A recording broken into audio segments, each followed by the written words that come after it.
All right. Are we live? I think we're live anyway. Listen, I'm not going to be around the bush.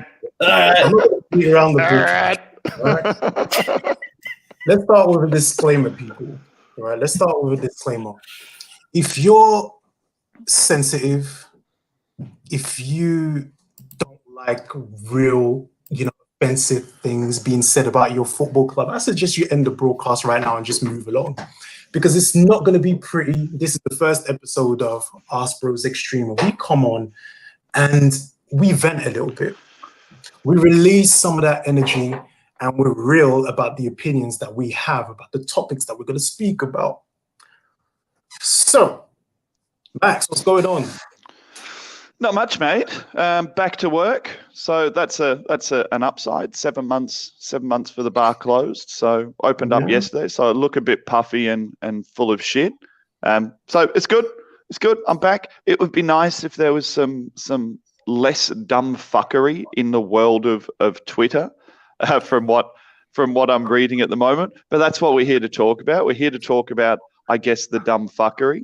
And when we were planning this show of what we were going to do, ArseBros Extreme, for the guys who are listening, this isn't meant to be a show about being moderate and having moderate opinions. So this is a show about coming on and venting. And unfortunately, after a game where we've taken another loss, it's going to be negative. We could very well be here next week for an ArseBros Extreme talking about a 3-0 against Man U, talking about extremely good things that happen. But right now, guess what, motherfuckers? It's extremely bad. So we're going to dig into extreme badness. Yeah, but listen, if you were here for the disclaimer, and if you don't like certain things being said, you might want to move on right now. It's not going to be pretty. Ryan, what's going on, bro? How you doing, man? Good. Same old. Just got back from the doctor. Found out I just have a knee sprain. What? Did they find out that you were gay? Was that what you went for? I thought you were gonna say something about sprained vagina, which I went to the doctor for that last week, but no. Hold on. How did you sprain your knee, bro? What did you do? Playing a little footy. Extreme wanking. It was fun. I don't know who. I think it might have been Tanner, the bearded gooner. He said I got hurt playing with myself, which I've my hands cramped up multiple times. It's that granny porn, man. It sucks you in, and then when you think you got it, it's just it's like I don't know. It's like it just your gun jams at the last minute. But I don't even know what we're talking about now. Anyways, yeah, but I'm good though.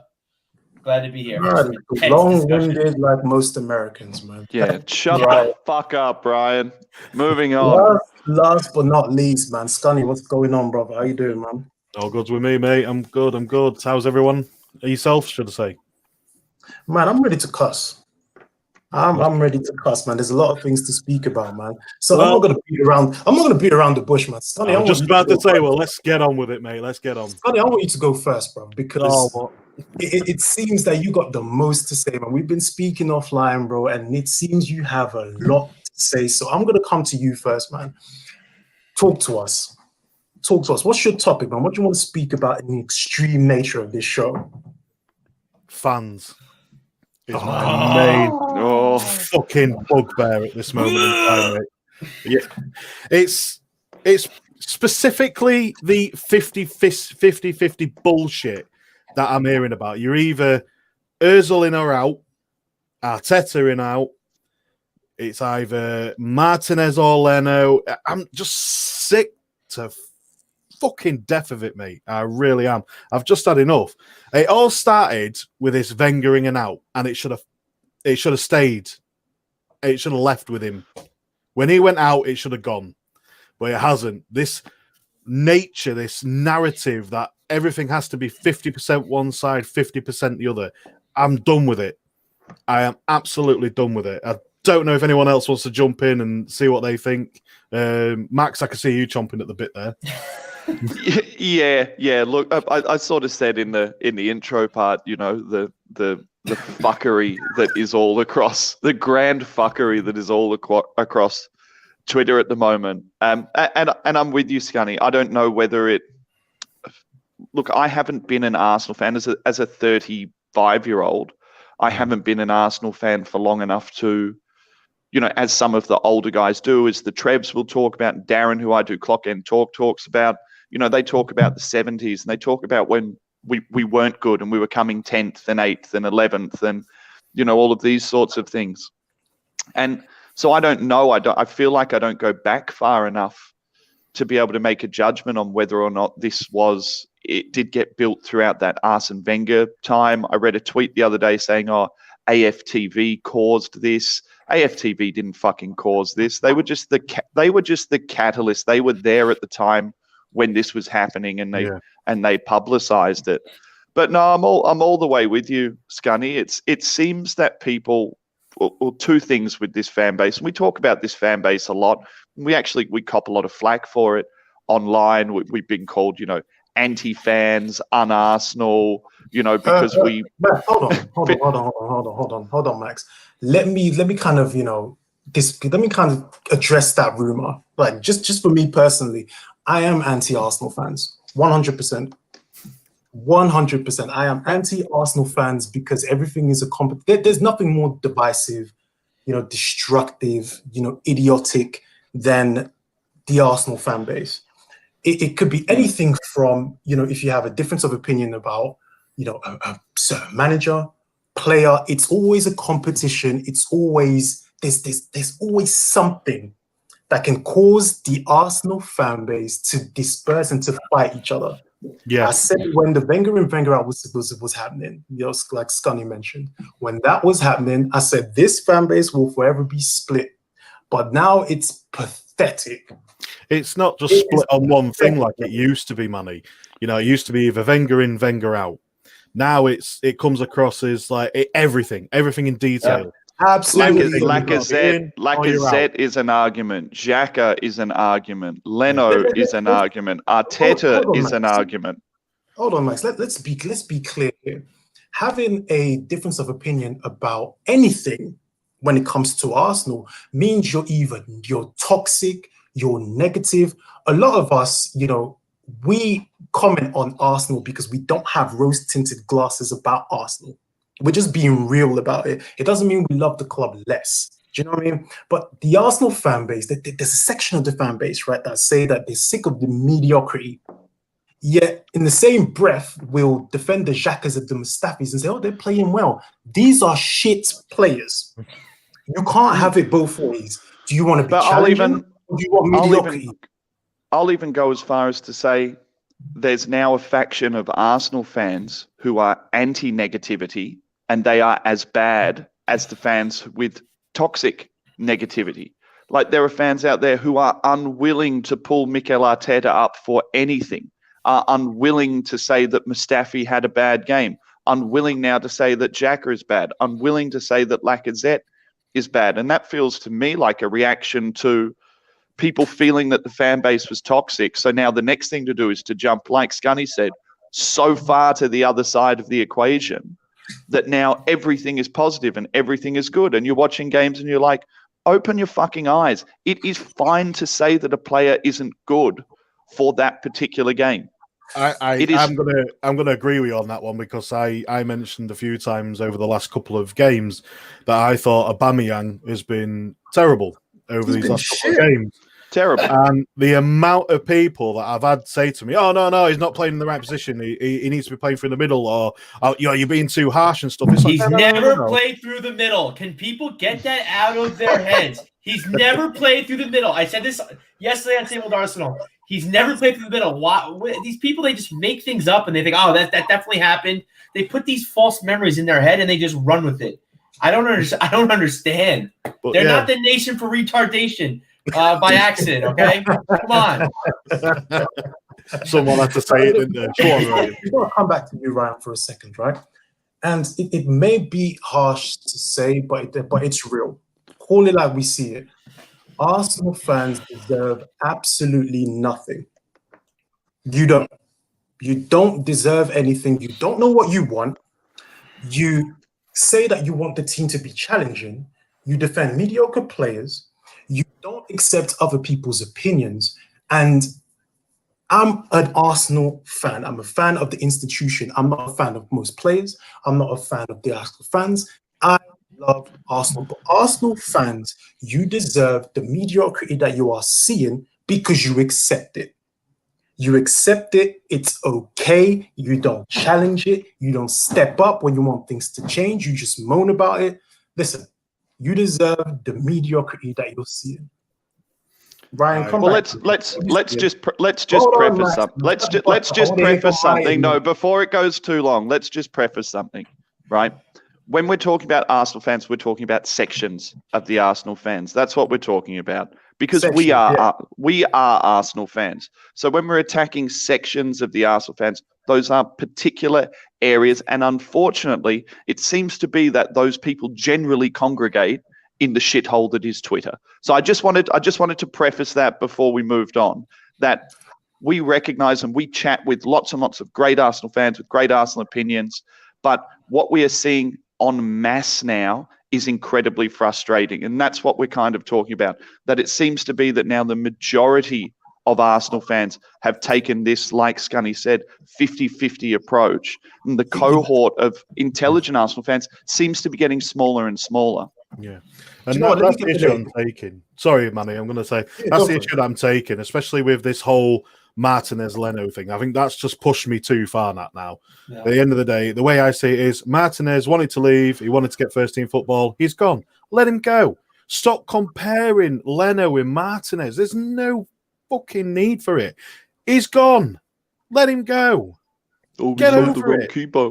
Fucking get over it. And fans act like we just signed him. We've had Martinez for 10 years. He's been loaned out 6 different times. You would think in those 10 years, the 6 different times he's gone out on loan to clubs significantly worse than us. You'd think they would know. And to double down on that, we've had goalkeeping issues for quite some time. We signed Petr Cech at the last minute, a Chelsea reject. So it's still sign Chelsea rejects, mate. Yeah, well, I wouldn't go that. This is where we may differ a little. I wouldn't go that far if that's to call Willian a Chelsea reject. But I mean, the way he's been playing, he's definitely he's skipping and hopping to his loo down that way. So who knows? You know what's interesting? Before we move on, right? You know what? I had to. Humbo, for those on the listen, Humbo Gumble's just put up a comment saying, Arsenal twatter is a cunt's banquet. Don't dine there. I love you, Humbo. Love Humbo it. For president. So before we move on, man, I just want to say one last thing about this. And this is really, indicative of how the fan base really is it's a mess at the minute. And like Max said, we're speaking about, a certain section of the fan base. Because for me personally, there's only a certain amount of Arsenal fans that I actually interact with that actually make me want to talk about Arsenal in a different way. So Arsenal put up a tweet about, the NSARS shit that's going on in Nigeria, right? Do your own research about it. It's tragic. If you go through the tweets that come after it, you have people going, so why didn't you say anything about the vegan Muslims? So it's like, you are using one tragedy to counter another tragedy. This is how bad it's gotten. So you expect the club to speak about something that they don't know about against something that, it's well known. You can go and you can research it. There are fans who are turning on the football club that they pertain to support because they support players. I'm not going to mention those. You don't support the club, you support players. That bothers me because I don't know about you guys. I didn't start supporting Arsenal because of a player. And if you did, you end up, loving the club more because the player has gone. You end up, your love stays. But there are sections of this fan base who are not Arsenal fans. They are fans of the players. And that for me, it's just fucks me up, man. It's a massive issue that, and it's a fucking annoyance as well when you see that. And like we say, we're not going to go delve down that pricks route. I think everyone knows. Well, I'm not going to dive down. The only thing I will say is to kind of say it's not just Twitter. I see it on Facebook all the time. You know, for instance, it's any social media, right? It's anything. Like for instance, we today, do say Twitter, but today Arsenal put up a picture of Gabriel putting his arm around Saka, and I don't even know. I don't know what the caption said, but it was just kind of to promote the team, whatever. And then you have these mugs on the comments saying Arteta out, Ozil in. Where's Ozil? Why isn't Ozil in this picture? Why doesn't Xhaka have the armband? What's going on here? What are we doing? We're a mess. Like all these things. Why isn't Joe Willock starting for just like these things that just like it's like they're getting a lobotomy and mid lobotomy. They have their phone on them. They're just tweeting. It's like, what are you doing? Ryan, I've got no issue with people putting up opinions. I've got no issue with people putting up opinions on Twitter. We put up opinions on Twitter constantly. We podcast 3 times a week. If you add all the other shows we do, you can see any one of our 4 faces on like a show literally every 12 hours. You'll see one of our fucking heads on a show somewhere, whether it's, same old Arsenal USA, Guns and Yellow Ribbons, Clock and Talk, ArseBros OG, ArseBros Extreme, the Friday Arse with Scunny Mike. That's just a little bit of promotion I put in there. But I've got no issue with people. I've got no issue with people putting up opinions, and I think that can get misconstrued when we're talking like this. That we're saying, oh, you shouldn't be able to say that Joe Willock should be playing. You should be able to say that Joe Willock should be playing, but you should also be able to provide some kind of a fucking cohesive argument to back up what you're saying. And this is my issue. All these people saying Ozil has to start. Stan the Man's been putting up tweets like follow Stan the Man. He's a diamond, and he tweets like 45,000 times a day, right? But he's been putting up Ozil stat tweets to everyone who talks about Ozil in, and they start quoting numbers that don't exist. Stan put up the other day. He put up one like. Someone was like, oh, he's never been given a chance under Arteta. And it's like, this is his 10 games under. He put up a stat. He's like, this is his 10 games under Arteta. And it's like, Arsenal were worse in every fucking category for having Ozil on the team. Worst chances created, worst fucking assists, worst fucking goals. And he's like, you're just picking a narrative. And the reason why I wanted to say this, I wanted to drive it back to Scunny's point, right, from the start. It's about people picking a fucking narrative and then refusing to back off that narrative. I will put my hand up now and say my narrative of last season was Xhaka is shit, Xhaka is shit, Xhaka is shit. But do you see me on fucking podcasts still saying Xhaka is shit? No. Now I say Xhaka is an average. You do. But now I say Xhaka is an average player being played in a system that generally hides his flaws. Right, there is a way. I'm just saying there is a way of being more moderate, more of an Arsenal fan, and putting forward opinions that aren't just based in some kind of rhetoric that suits what you're saying. And then to drive it into what Manny was saying, you support the fucking club. When did we stop supporting the club? When did we start supporting fucking players? When did we start only backing players? I'm an Emmy guy. Fuck Emmy Martinez. He's a fucking Aston Villa player. Yeah. Exactly. Exactly. Can I quote Kenny Ken, the great? I love Kenny Ken. We're gonna get Kenny Ken on here as well because we're all Kenny Ken fans. I'm looking forward to that. The club is the start. Yeah. It's as simple as that. The club is the start, and we're gonna touch on legends in a second. But if you claim to be an Arsenal fan, and you are happy that the club is being made a fool of, you are happy that that the team is losing games just so you can go, I told you so, that you want Leno to make mistakes just because you want to say, I told you so. That is the kind of fan that irks me. Those are the kind of fans that we need to get rid of because these are not Arsenal fans. Like I said, I am an Arsenal fan, just like everybody on this panel here. We are Arsenal fans. Players come and go. Managers come and go. The institution remains. And I just wish there were more people who actually come to Arsenal to support Arsenal, not come here and just talk. It's vindictive. It's toxic. It's horrible. We're not saying don't have an opinion. Back up your opinion. Be real But about people will call you toxic for this, Manny. We're called it. Of course they toxic. would. Of course they would. But you guys know me. If you haven't heard me before, welcome. I call it how I see it.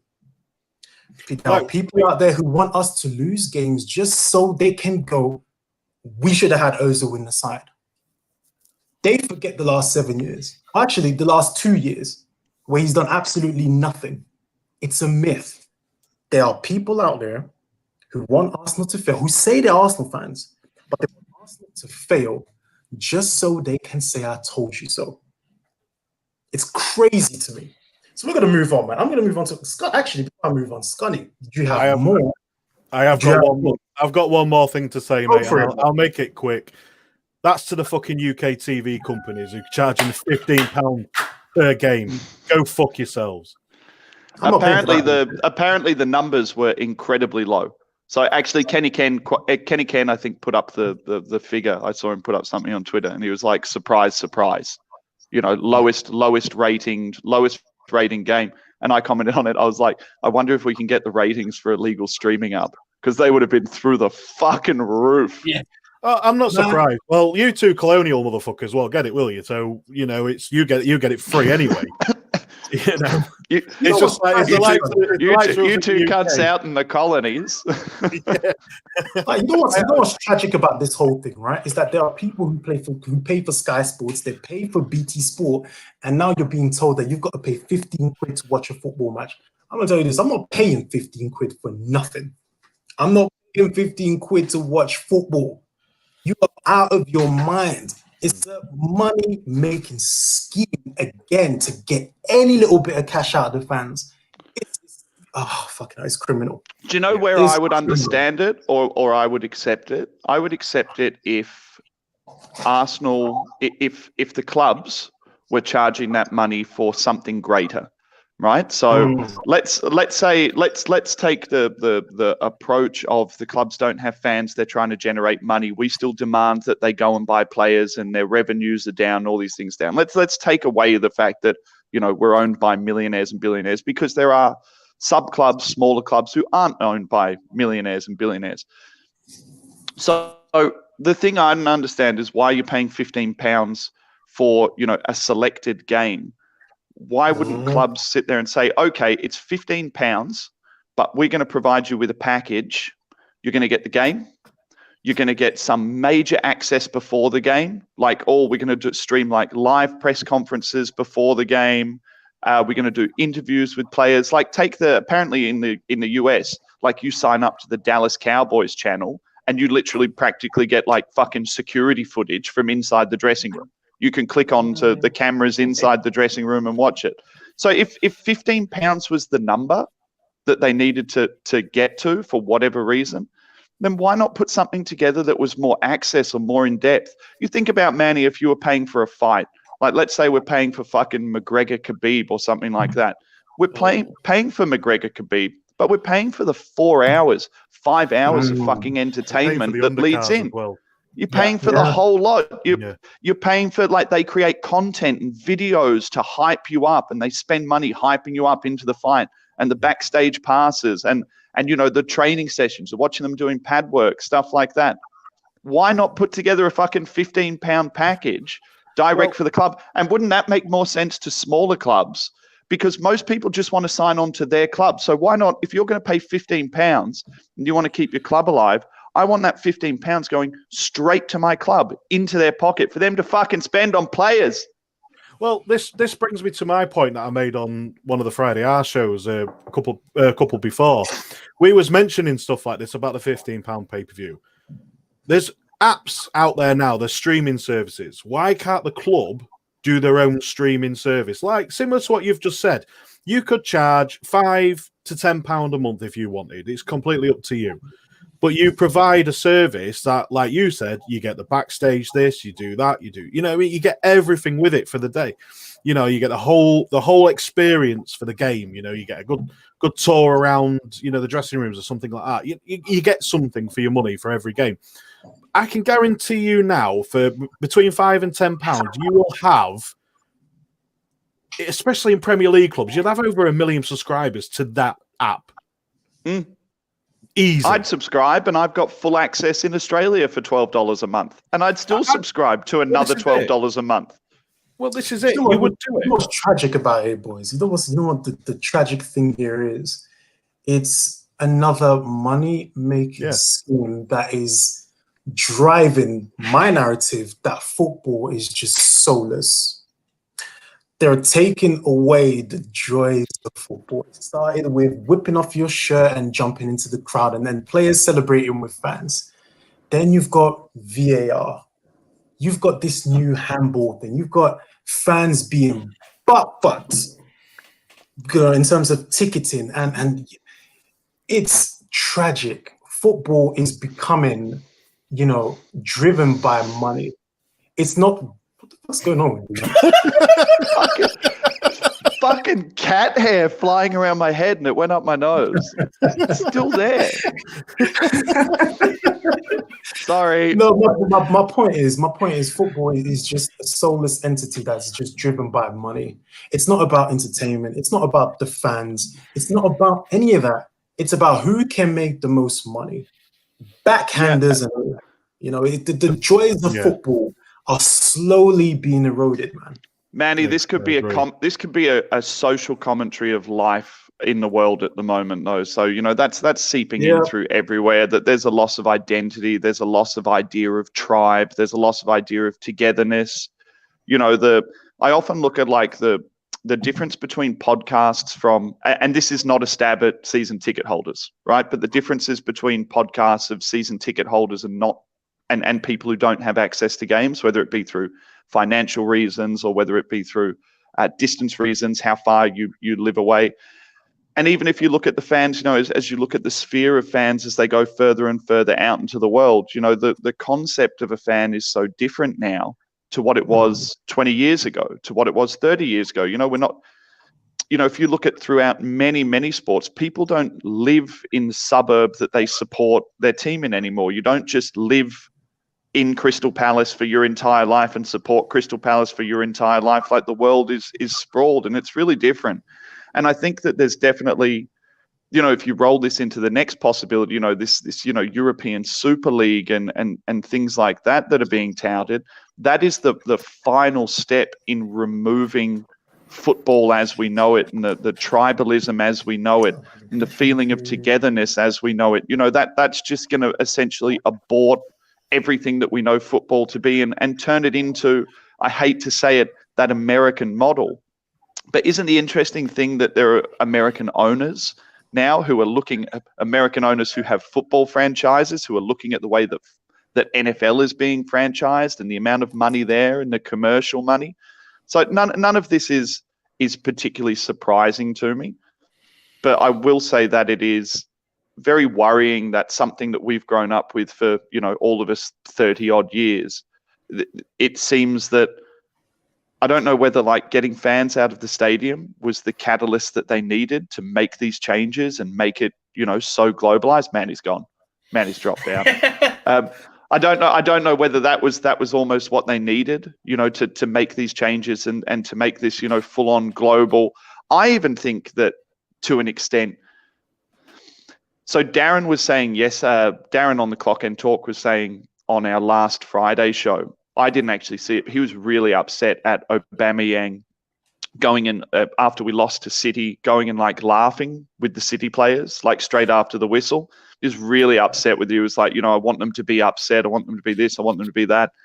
And I said to him, I didn't say it live, but I said to him after the show, I was like, if fans were there, that would never happen.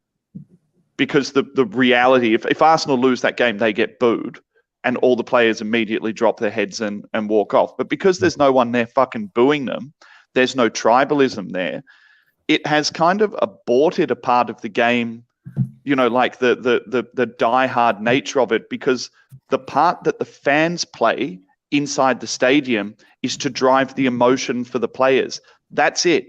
You score, we cheer. You lose, we boo. We hold players accountable to what they do. We hold them accountable. It's sad, man. it's sad because we all love football for what it is. We all love football for the emotion and for what it does to us. You know what I mean? And how it makes us feel.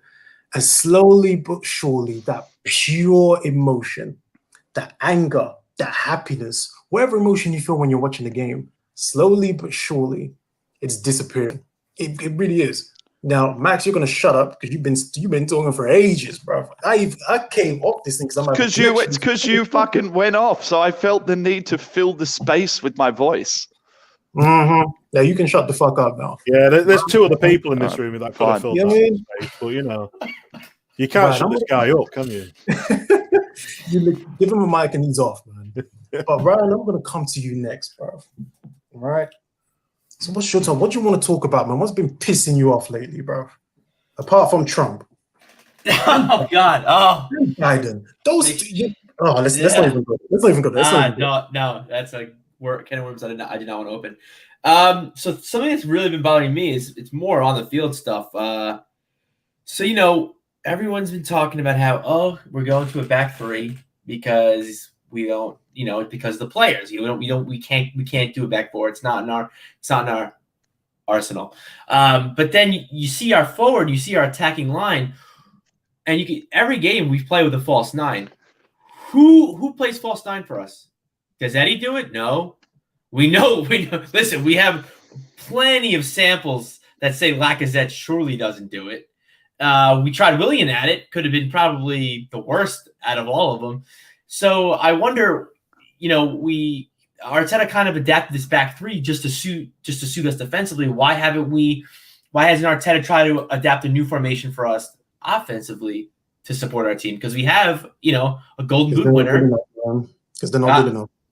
Yeah, okay, but wait, I agree. But our defense our defense used to be way, way worse than our offense now.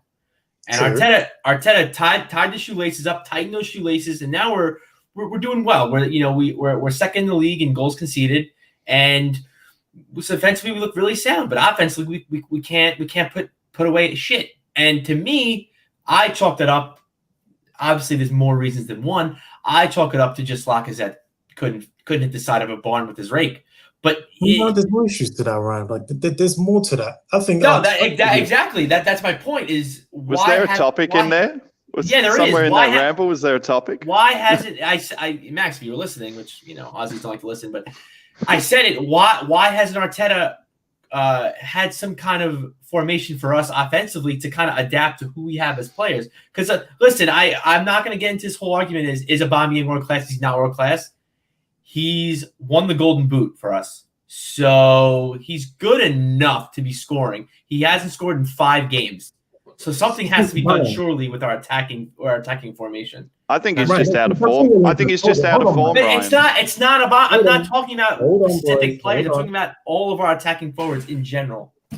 Because Ryan, these guys, right? I'm pretty sure they understand that the defense needs to be protected a lot more, right? So it's not as if they are not being supported when we attack. I look back to the Leicester game, and I'm like, I'm seeing Taney whipping balls into the box. I'm seeing, Bellerin, who I'm not a fan of, but have his best game in my eyes for quite some time, right? So it's not like the front three is not being supported. What you're seeing is a lazy front three. 2 players who can't play together in Lacazette and Aubameyang, and I said it when Emery was here. Those 2 can't play together. They cannot play together, right? Lacazette has been out of form for a year, right? Since the start of last season, he's been out of form for a year. But who do you replace him with? Do you really want to go with Eddie and Ketchup? The options are limited. They are limited. The front three doesn't work hard enough. You have too many Mavericks. You have bad attitudes. You've got lazy players up there. So you can say that, why hasn't Arteta figured it out, offensively? He tried against Leicester. He tried to put Ceballos in there. Hey, you tried to connect. I saw a steal, right, of the Leicester game. Where Ceballos should have been, he was nowhere to be seen. Nowhere to be seen. Yep. In this game, Arteta attempted to have the front three, supported a lot more. They let us down. All 3 of them. They let us down, and they've been letting us down all season. So defensively, sure, we're looking cool. but it's not like they're not being supported offensively, mate. They are. They are just not doing it. It's just that simple, man. That's just my take on it. Anyway, jump in, boys. But then why would you have Lacazette play a false nine? That's the only thing because Arteta loves playing with a false nine. We do not play well with the false nine. We need to get strapped. What was Lacazette playing as a false nine? You're thinking of Willian. No. Can I support Ryan here for a second? I think what he's talking about is he's talking about the areas with which Lacazette is taking up. So there's two. When we play Eddie or we play Lacazette, we get two very different approaches. I've said this on a number of podcasts. So Eddie holds the line at the top. So if you imagine like how wide players have to hold width, and when they don't hold width, we compress internally. What Eddie does when he's on the pitch is he stays right on the line of the two centre backs, which means he tries to hold that pace. The problem is when Eddie plays, because he doesn't come back into midfield and we don't have midfielders who progress and break into the middle, often we get really disconnected when Eddie's there, and then it means that our wingers have to come in centrally. When Lacazette plays, it's almost like meant to be a pincered approach where Lacazette comes deeper, and then it's meant to in-turn by Lacazette coming in, he adds a body into the midfield, and then it's meant to push Aubameyang on. But Lacazette, I'm not even that worried about Lacazette's finishing, guys. It's his fucking passing. He is the worst fucking passer of a ball I have ever seen. He can't make it. Max, it's not just his passing. It's everything. For me, it's not even about ability. It's his attitude. It's his attitude that pisses me off. His attitude stinks. I get you there, Manny, because the one thing that really bothers me about Lacazette is when he does that first touch, he fucks it, and he throws his arms in the air like somebody else did something wrong. That attitude, it stinks. We've seen that. Yeah, we've seen that for so long. I remember last season in Europa League games where he was the captain, and instead of leading these boys that he had around him, his attitude was just off. You know, he's captain last week. Like it happened last. Of course, it's happening for a year, Ryan. It's been happening for a year. I'm just saying that he was more recently captain last week for us. It's just with Lacazette at the minute, right? He's our only option because I don't believe Nketiah is good enough, right? I truly nor do I. I don't think he's physically good enough, Manny. That's his issue. He's not there. Lacazette right now is the only option that we have, down the middle. And when he is on, like he was in that Emery season, right? When he is on, you can see what he brings. You know what I mean? You can see what he brings. He's tetchy, he's aggressive, and he's a good finisher. Let's be real about that. But for the last year, he has had this attitude around him. He has had this chip on his shoulder that he can't let go of. And he has been poor for more than a year. So Arteta doesn't have any options, though. Who do you bring on? Do you really want to play Nketiah against United? Well, this is it. You see, you've only got Nketiah and that young lad. Is it Balogun or Balogun? I can't remember his. Yeah. They're the only two options, and one's a young kid who's never played first team football, and the other one is a young kid who gets minimal first team football. So you've got no other choice but to play Lacazette. We're in a shit situation with these players. That's got to be before we move on, right? Before we move on, we've got a clown in the comment section, right? Look at this clown down here. Look at him. Look at him. How you doing, Fergus? Anyway, listen, it's a great point, that Ryan brings up. But the cards that Arteta has been dealt has been so tragic, has been borderline. Oh, Steve. He loves them kids. loves the kids. Steve does. Steve, defend the kids. You got to look at the cards that Arteta has been dealt. You have to try to find a solution for fundamentally flawed players who failed under so many different managers that it's tough. And we forget that Arteta is a novice. He's a novice at this, and he's making mistakes. Right now, I hope that there's somebody back there who goes, listen, we need to change this shit. It's not working. Let's find the solutions. Look at the team, find the solutions. Some of them are there. Some people will say Smith Rowe. That kid's always injured. Some people will say Willian in the 10. Don't like Willian. The Ceballos role that he was doing against Leicester. Why is AMN not getting a chance? Why is he not in the team? What is going on there? Listen, Arteta has solutions. It's up to him to find it. It's just that simple. And if he doesn't find it, we hold him accountable for it. It's just that simple. True. It's that simple. Max, you're up. So my thing was my topic was the concept of Arteta in or Arteta out is heavily flawed because he's a new manager and we're meant to be looking at his performances game in, game in, game. So I am not, people say, oh, you are Arteta in or you are Arteta out. I'm neither. I'm analytical about the performances and I analyze the coach's performance.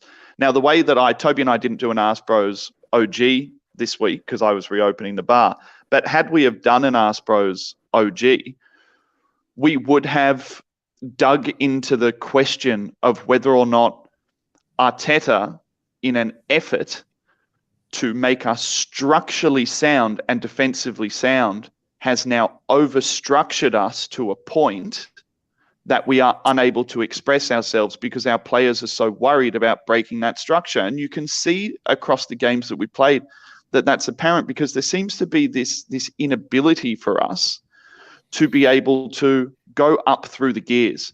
So instead of being an old Arsenal team that we've seen before, where we would come out and we would get on the accelerator and we would get done early and get done on the break and lose against Brightons and you know, even if you want to go back further, you know, Boltons and Blackburns and teams like that we had issues with by being excessively aggressive and getting smashed on the break. Arteta's his role has essentially been to come in and change the notion or change the attitude of the club towards, instead of being an Arsene Wenger, go out and express yourself, attack first. You know, that thing people like to say, we've got all these attacking assets. You know, I'd rather win 3-2 or 5-4, you know, and concede 4 and score 5. You know, when Arteta came in, the club was in fucking shambles, littered with bad players, littered with absolute fucking dross. 7 out of 10s at their best, 8 out of 10s on their red panty day players. Xhaka's a 7 out of 10 on his red panty day. Fucking Mustafi's a 7 out of 10 on his red panty day. You know, there are so few. There are so few. Yeah. Well, there are so few players in that team who, and I would say, other than Saka, who consistently, and I mean consistently, 7 out of 10 is their poor game. 7 out of 10 is their game where they're not on. You're like, oh, they weren't really on today. That's Saka for me. He's had a couple of 7 out of 10s in the last couple of games where he hasn't achieved. Yeah, KT as well. But, you know, the point that I'm trying to get at, or the topic that I'm trying to talk about, is, I guess, the concept of in being forced through the poor work that had been done before him to give him the squad that he's been left with, in being forced to change that team structurally to be hard to beat, is the handbrake on now so heavily that he's got to tear up that structure to be able to appease the fans who want us to go out and score lots of goals? Or are we still in this state of rebuild where we were a team that finished 8th last season? If he plays like this for the whole season, I guarantee you will finish 6th, 5th, which is an improvement. And then in 2 years or in 3 years, we're going to start moving up through the gears. But questions have to be made of Arteta. You can't just sit there and support him. 100%. 100%. You know, my first questions of Arteta was, what is with your subs? And this was when we were playing against Olympiacos, and he played like, you know, the same players for a 3rd game in a row, and his subs were all over the place. You can support Arteta like I do, you know what I mean? And I'm going to get to, you know, how I feel about Arteta when I make my point, but you are allowed to question him. And it's a valid point that Max is making. It's like, okay, you want us to be defensively sound. Totally get it, because defensively we've been in shambles for more than 10 years. 10 years, yeah, longer. I'll throw 2006 in there, and I'll leave the Champions League, you know, defense out of it. Right? I'll leave them out of it. But we've been a shambles defensively, like shambolic. right?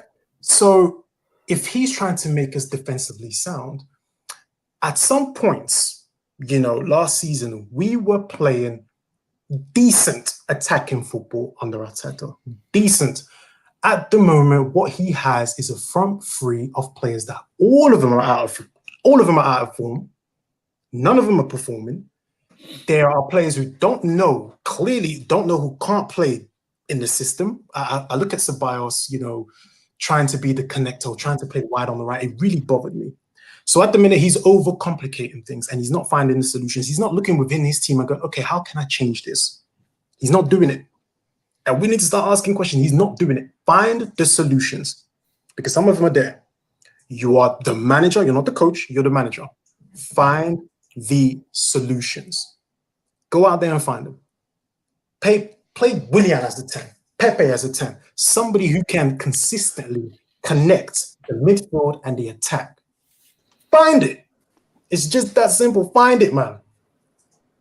But then, Manny, if you go back to Scunny's first point, oh, fuck off, fucking phone, trying to fucking call me.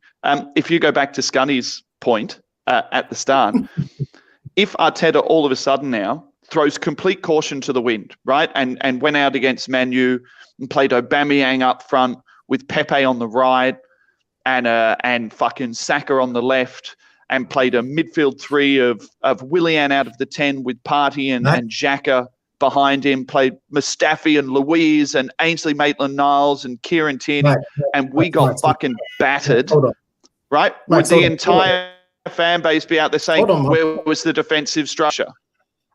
Max, but when you're an Arsenal manager, you're damned if you do and damned if you don't, right? Let's just be clear about that. But Arteta's not going to do that. We're away from home to quote unquote one of our rivals, right? So if we set up a certain way, most fans will understand it. I would understand it. Hell, if you were watching, the City game, I understood what Arteta was trying to do. It was the same thing that Leicester did to us. We take our chances and nobody's complaining about anything, right? So you want to go to places like United and be structured. My problem is when you are at home, when you are playing a Leicester side who clearly had a game plan. We spoke about it in the WhatsApp group. We were like, we can see what's going to happen here. Arteta didn't react when he saw that the team was, floundering. The subs he made didn't have the impact. Let's not even talk about Mustafi. Let's just leave that one out of it. But he is not finding the solutions for the front three. He's not doing it.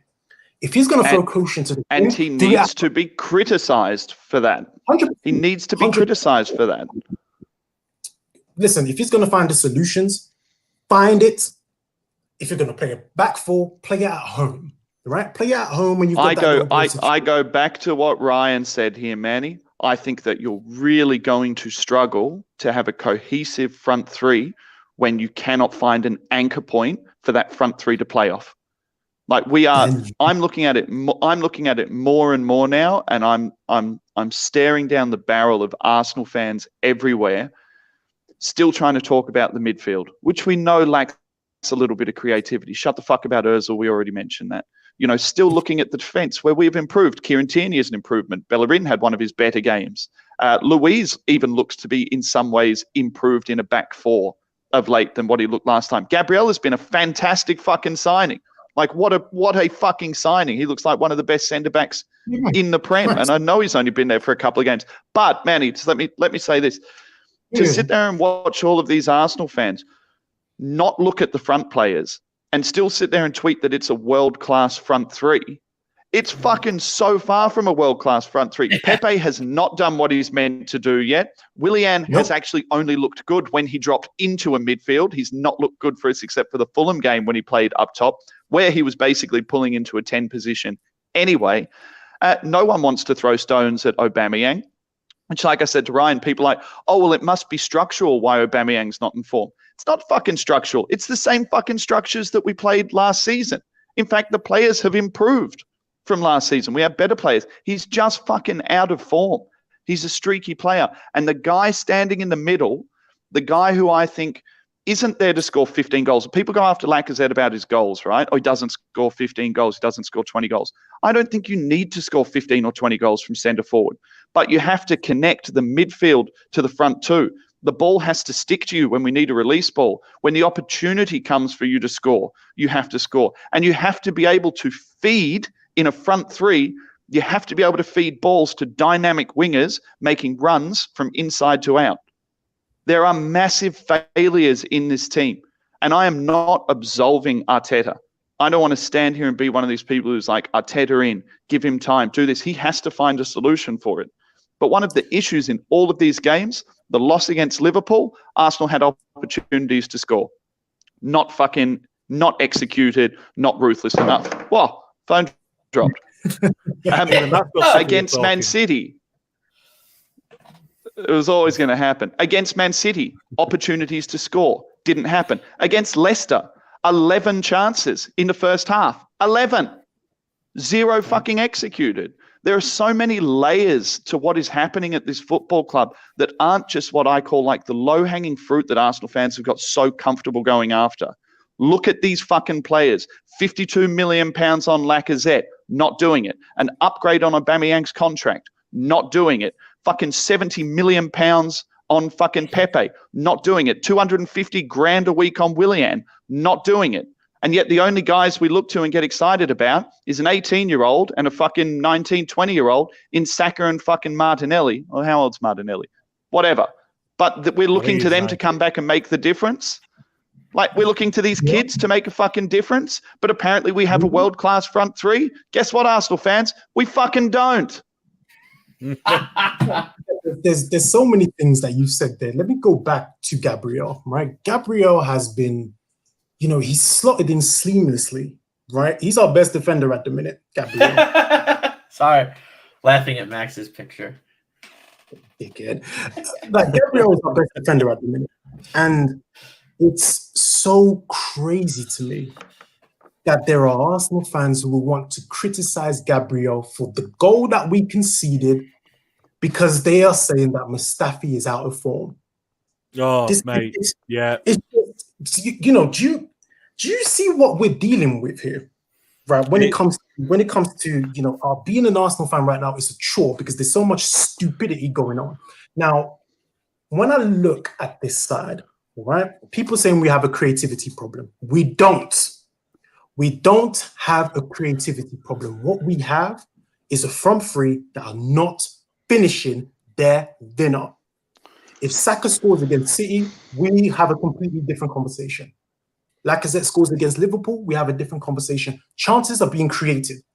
When you're not clinical, when you don't finish your dinner, this is what happens. Like, I believe there's solutions in this team. I believe there are solutions, and I believe Arteta needs to start being bold and take some serious action here. Be bold and take some serious action. There's some players that need to be dropped. And there's some players that need to understand that, listen, you've come for big money. You're not doing it. I need more from you. I want to see Arteta be more demanding of his players. He has to be. He just has to be, bro. That was a good fucking point, too. That was a good fucking point. I loved it. I guess the best comes last, I hope. So I was thinking of a phrase to best describe how I feel.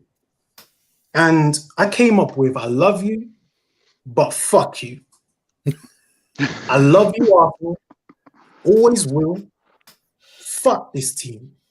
So for the longest time, I'd watch Arsenal and I'd had this apathetic air about me. I didn't care whether they won, lost, or drew.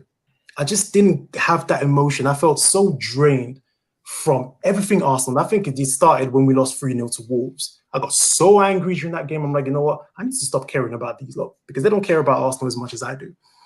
Arteta comes in, and to his credit, he wants to bring people together.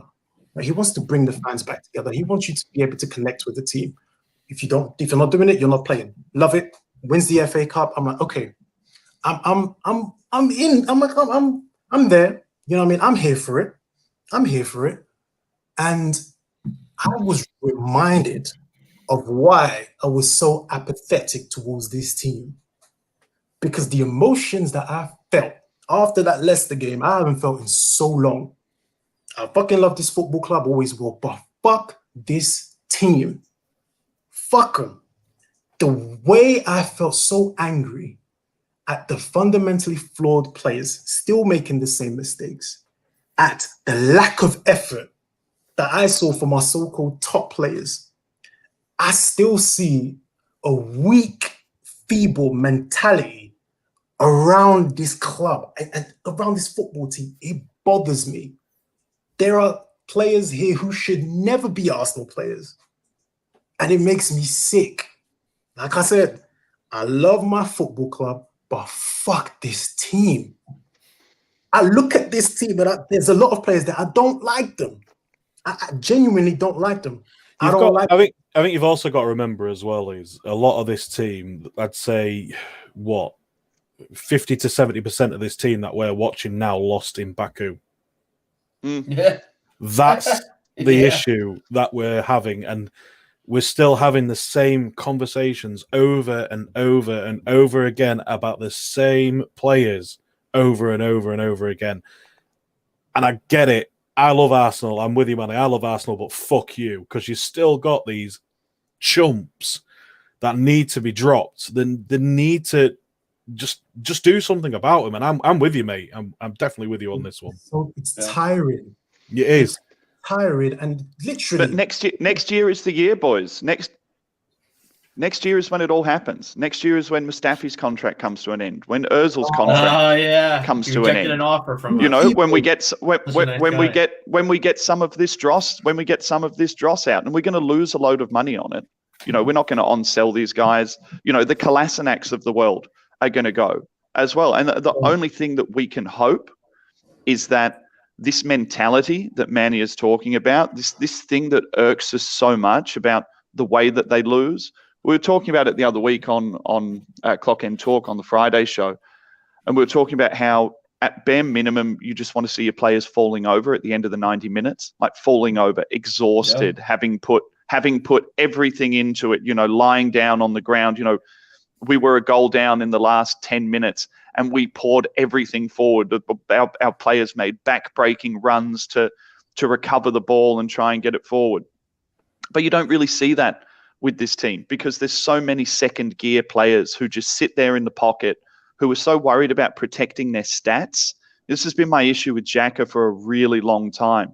I would almost prefer Xhaka was still shit and trying to do things that were difficult and not pulling them off than doing what he's doing now, which is stats padding and sitting there and saying, okay, well, I'm going to play X amount of passes and X amount of balls and X amount of sideways balls. I think Dan said in the comments, he's like, Xhaka is Albanian for backwards and sideways and never playing penetrative balls. I think one of the things that we struggle so much with as Arsenal fans, Manny, and that we've struggled with for years, and it's where your frustration is born, is that we almost can't find a solution as to whether it's managers because the players haven't been there. And until those players aren't there and we sign another Saka, another Gabriel, another Thomas Partey, or even start looking at signing serious players, another, and I'm not a Sanchez fan, Manny, but I will say this, another Sanchez. And do you know why? Because the whole time Sanchez was in the club, I hated him because he was a cunt. Hated him, thought he was a cunt. Do you know what we miss more than anything in this club at the moment? Ruthless cunts who hate losing so fucking much that they would rather take 30 shots cutting in on their right foot because they're a goal down, because they're like, fuck you, I'll do it myself. And that drove me nuts about him. And in the cold light of day, Manny, I have maybe started to come around to you. Just a smidge. He's still a cunt, but just a smidge. I've come around. Alexis Sanchez was different. I'm an Alexis Sanchez guy, but the guy was different, and when Bellerin said that, Sanchez wanted to win too much, that bothers me. That bothers me. Yeah. When I see people, back in mediocrity, I'm like, do you not see what this is? They have no business being at our football club. Years gone by, had you signed some of these players, you'd be like, what the fuck are we doing? Like, what is this? So now we're at a point where mediocrity has been allowed around this football club. You know, it's embedded in the walls that it's okay to look at mediocre players and back them. I say if you back mediocre players, you deserve what you are watching. This is what you were saying earlier, Manny. When you know, people might have misconstrued what you were saying earlier when you were saying that the fans are getting what they deserve. That point that you just said is the explanation to that comment about fans getting what they deserve. The explanation to that comment is if you continue to back dross, if you continue to accept mediocrity, then don't get angry when we go to a Leicester and lose 1-0 on the break, because there's a litany of mediocre players there. Don't stand for it. I can't, it literally, the light bulb moment hit me during that Leicester game. I was like, oh my God, I'm actually pissed off that we lost this game. And then I was reminded, I'm like, hold on, look at the players, look at some of these players on the pitch.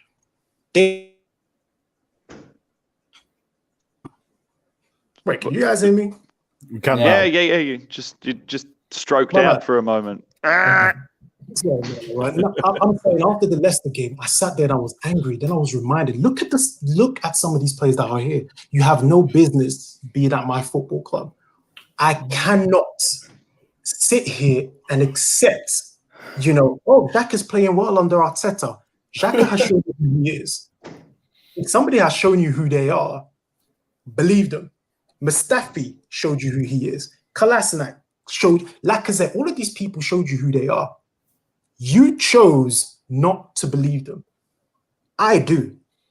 They are not good enough to be at my football club. And the fact that I see them still wearing that shirt, it fucking bothers me. I can't take it, man. I think this is why everyone's looking forward to the end of this season, because majority of them are out of contract. Oh, I just hope. The one thing I'm really hoping for, Manny, is that the club don't panic. Yeah. And just let them go. Don't panic. Just let them go. What happened the last time the club panicked? We still have a 355,000 player rotting. Not even in any Europa League, Premier League squad. So yeah, please don't panic. You know what? I'm glad we haven't covered Ozil, because the conversation is so stupid that it's not even worth. It's not even worth having a conversation about. People talking about putting Ozil back in the team. It's not even worth having a conversation about. And that's why we haven't talked about it. Because you can't. He's out of the squad. You can't do it. Do you know what my end number was, Ryan, for followers lost when I posted up that fuck off Ozil thing? 87. 87 people who followed me no longer follow me, Max, because I posted up something anti-Ozil. That tells you everything you need to know about that. I think to me, that's my biggest thing too. It's like, yes, he wants the end of the season because of the end of the contracts for all these players. I'm excited because it's the end of the season. It's the end of the contract of all these so-called fans. Because once Ozil leaves, these fans are going right with him. And who are they gonna jump on next? Who's gonna be their boy next? Because they obviously need a boy. No one cares. My thing is this, and we said it at the top of this show. If you are an Arsenal fan, you love Arsenal, period. If you followed Arsenal because of a football player and didn't stay because you loved the club, you have no business being here.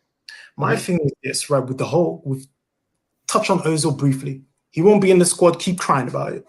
Keep crying about it. Keep bringing it up. He is not going to be in the squad. That is just that simple.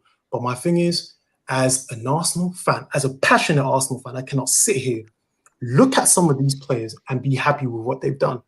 Great, you won an FA Cup. Congratulations. But you have no business being here. You don't. And until they leave, until I don't have to sit here and see Kolasinac warming up, watching Mustafi trying to pass the ball, Xhaka just, falling asleep like he usually does. You can only mask flawed players for so long before they show you yet again who they are. And some people will tell you, yeah, but they improved. Want to defend them. Sorry, not good enough. Oh, hold on. Look at this comment. That Mustafi was offered a contract. What does that tell you? What does that tell you about what's going on at this football club? It makes But me we're want to supposed put a to gun sit to my here. head and blow my fucking brains out. That's what it's telling me. You know what I'm talking about? But we're supposed to sit here and be happy and not criticize the club. But yet you're telling me that you offered Mustafi a contract? For what?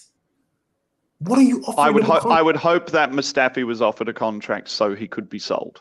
That would be what I would have hoped. No, that he's not going to go on a boss man. Let him go. You know, sometimes in a relationship, you've just got to let it go. Just go. Let it go. Yeah, Let it exactly. go. You know, That's a great. It's a great comment from Purple Harmony. Yeah, there are players who were never at the level to play for Arsenal. They're going to be remembered as Arsenal players, but they probably never should have played higher than, an Everton. They probably never should have played higher than a mid-table club. Not that we aren't a mid-table club, because we are a fucking mid-table club. You know, the thing that really gets me about Mustafi, he was let go by Everton. What that tells you everything you need to know there.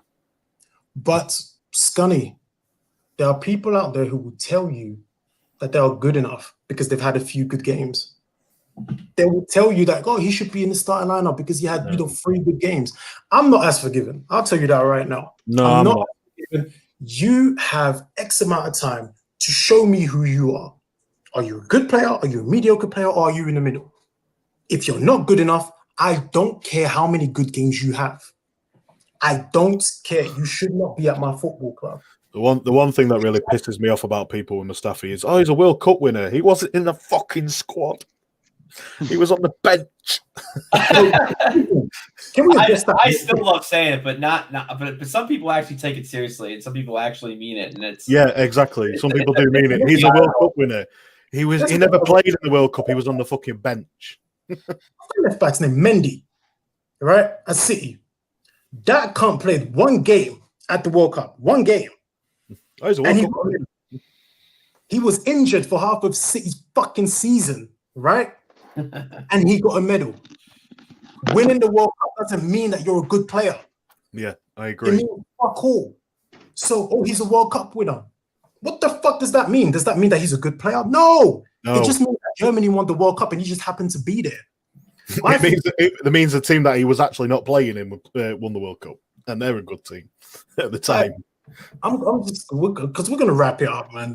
Listen, if at the end of the day we're all Arsenal fans and we love the club, but we're also real people and we make real, we have real opinions about our football club. We don't sugarcoat shit. We don't have rose-tinted glasses about it.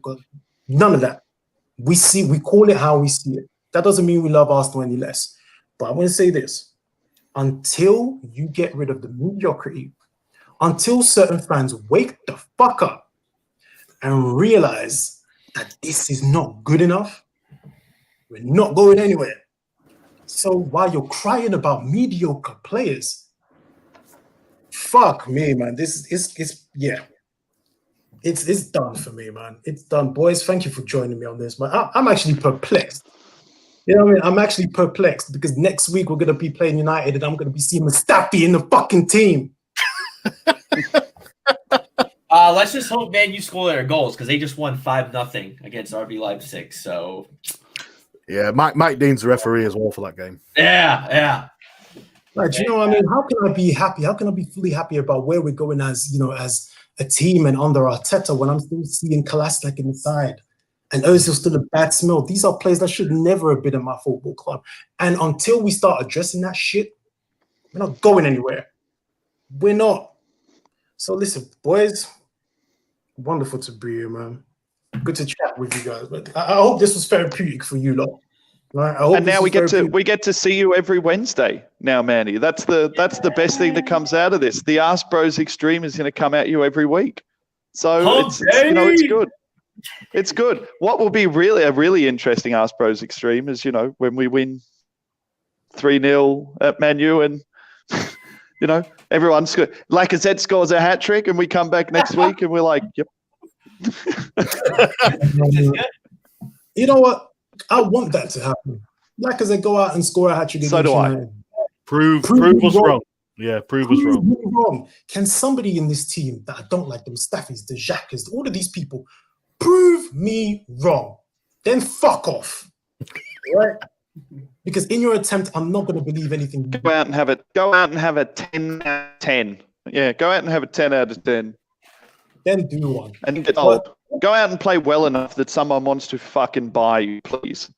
Anyway, guys, man, it's been a pleasure. It's been therapy. It's been real. You guys take it easy. And I guess we'll see you next week.